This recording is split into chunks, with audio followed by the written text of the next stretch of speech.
Ya, baik. Terima kasih ya rekan-rekan media karena sudah menyempatkan untuk mendapatkan informasi dari kami tentang maksud dan tujuan kami datang ke Mahkamah Agung ya. Tentunya kehadiran saya pada hari ini dari Medan di Jakarta dengan hal yang sangat penting. Ya. Pertama tadi kami menyampaikan satu surat permohonan kepada Ketua Mahkamah Agung. Tentu ini terkait dengan peristiwa-peristiwa yang sudah teman-teman ketahui. Ya. Itu kaitannya dengan terpidana Nikita Mirzani.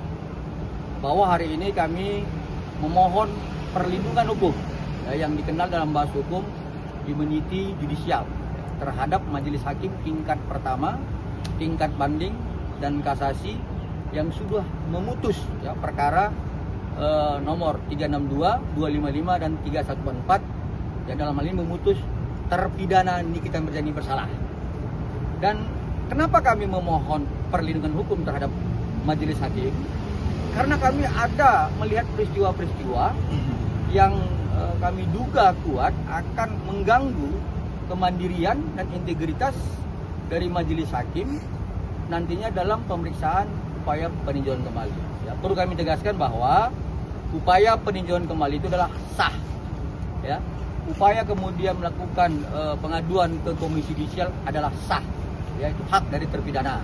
Tetapi peristiwa-peristiwa yang melekat terhadap itu yang kami anggap adalah akan mengganggu. Ya. Salah satunya, ya, kami menemukan bukti rekaman, ya, suara yang sangat mirip ya, dengan terpidana Nikita Mirzani. Terhadap itu maka kemudian kami menduga ini akan menjadi persoalan-persoalan kembali. Ya. Yang kedua terhadap kehadiran dari wakil rakyat kita Ibu Rieke Diah Pitaloka. Ya. Dan terhadap rekaman ya yang mirip dengan suara terpidana Nikita Mirzani, ya saya pikir rekan kami Oki Pranata ya, bukan Oki Pertama, bisa terangkan ya? Bisa. Silakan. Jadi teman-teman, pada intinya isi daripada percakapan tersebut adalah kami duga ada upaya untuk menyuap hakim dalam tingkat kasasi dengan angka senilai 4 miliar rupiah. Nah, kemudian sebagaimana fakta yang kita ketahui itu di putusan kasasi itu ditolak semua ya dalil-dalil daripada pihak sini Nikita Mirzani. Namun lebih lanjut kami itu menemukan dan kami menduga kembali ada upaya untuk melakukan penyuapan kembali di tingkat peninjauan kembali. Jadi yang bisa kami simpulkan bahwasanya penyuapan di tingkat peninjauan kembali tersebut mungkin upaya untuk mengintervensi putusan hakim nantinya. Ya, jadi yang penting kami tegaskan adalah dalam rekaman itu ada 3 hal ya terindikasi yang kami duga. Pertama, suara yang sangat mirip dengan terpidana Nikita Mirzani.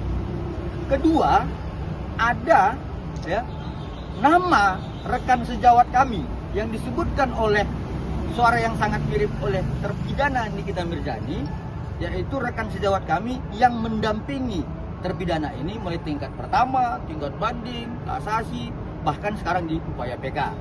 Lalu kemudian rekaman itu menceritakan peristiwa, ya, yang ketiga ya, menceritakan peristiwa tentang yang sama juga sekarang yang dilaporkan di Polda Metro Jaya tentang uang yang 4 miliar itu.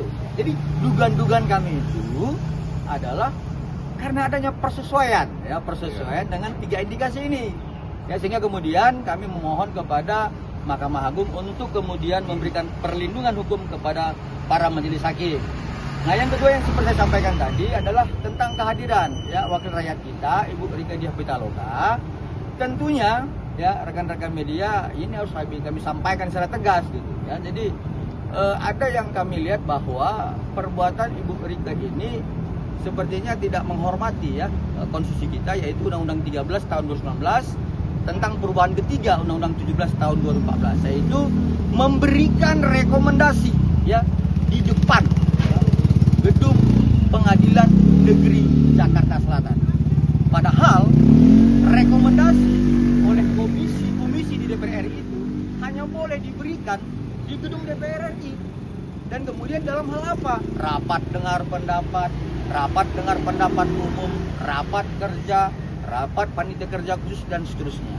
Tidak boleh ya memberikan rekomendasi atas nama Komisi 13 ya 3 poin kepada Mahkamah Agung, kepada Jaksa Agung, kepada Komisi Yudisial di depan gedung Pengadilan Negeri Jakarta Selatan.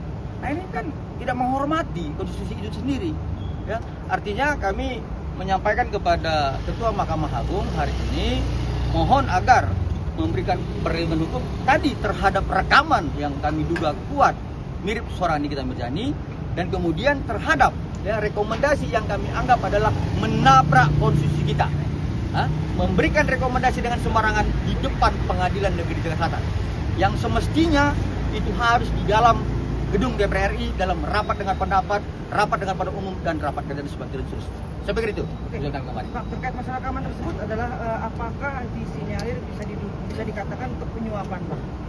Ya, jadi begini, seperti yang disampaikan rekan kami Oki Pranata, bahwa persesuaian dari 3 yang kami sampaikan tadi, bahwa adanya nama rekan kami disebutkan, kemudian suara yang mirip terpidana Nikita Mirzani, kemudian tentang soal laporan di Polda Metro Jaya, ya tentu kami kan menduga kuat ini setelah gagalnya dari upaya kasasi kemarin, ya yang artinya bahwa Mahkamah Agung telah menjaga integritasnya dengan memutus bersalahnya Nikita Mirzani. Kami menduga kuat bahwa dari 3 indikasi ini adalah merupakan upaya-upaya ya, dugaan kami upaya-upaya akan melakukan upaya suap ke majelis hakim di tingkat penuntutan kembali, seperti itu dia. Jadi dugaan kami terhadap 3 indikasi ini ya.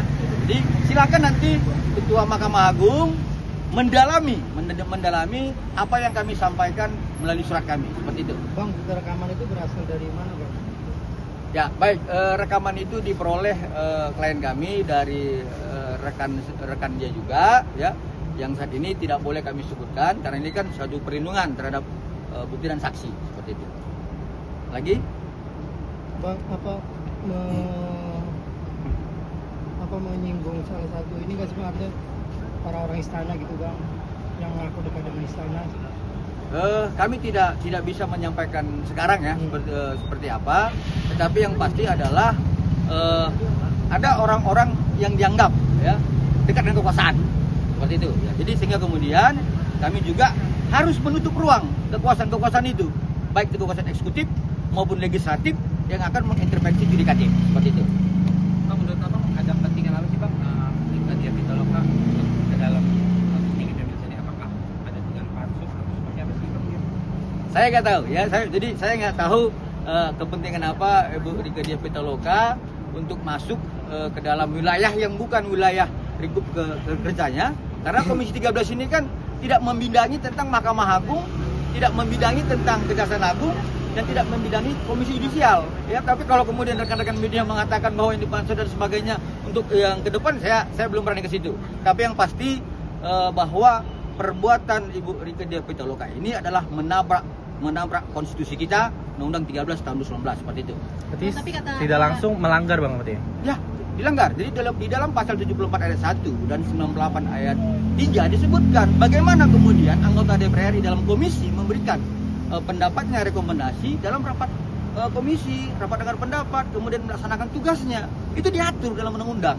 Jadi jangan kemudian kita sepertinya menegakkan undang-undang tapi menabrak undang-undang itu sendiri gitu.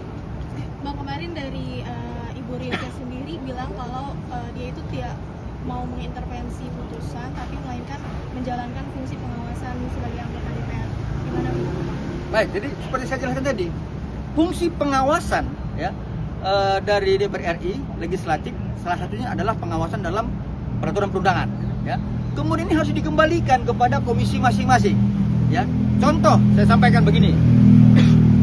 Misalkan nih yang saya kenal Mas Once ini misalnya nih ya, Mas Once di dalam komisi berapa saya lupa, kemudian tiba-tiba dia melakukan sebuah rekomendasi pengawasan terhadap KUHAP.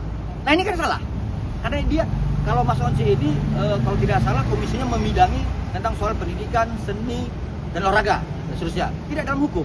Nah sama seperti Ibu Rika ini, dia mitra kerjanya ya, ruang lingkup kerjanya tidak membidangi Mahkamah Agung, Komisi Yudisial, dan Kejaksaan Agung.